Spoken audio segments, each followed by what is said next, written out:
Le principal sujet à l'ordre du jour de notre dernier conseil communautaire était le débat d'orientation budgétaire, qui est une étape préalable au vote du budget de notre agglomération qui interviendra le 7 avril prochain.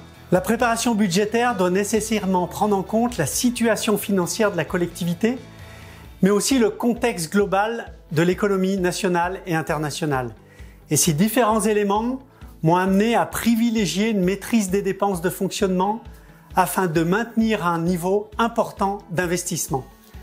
Je considère que nous ne devons pas, en cette période très tendue pour nos concitoyens, avoir recours à une augmentation de fiscalité. Par notre esprit de responsabilité, grâce à un habile phasage de nos projets, notre budget doit nous permettre de réaliser les objectifs ambitieux déclinés dans notre projet d'agglomération.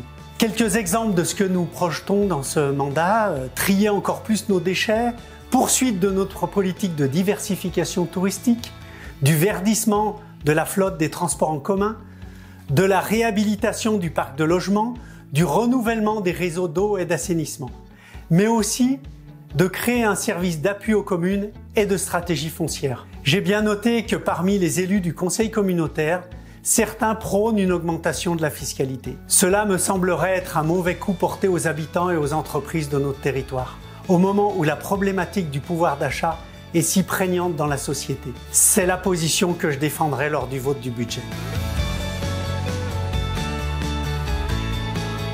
Autre point abordé, la levée de la réserve émise par le commissaire enquêteur suite à l'enquête publique avec avis favorable au projet de réaménagement de la route départementale 1006 entre la Garate et la Trousse. La prochaine étape est désormais la décision à venir du préfet.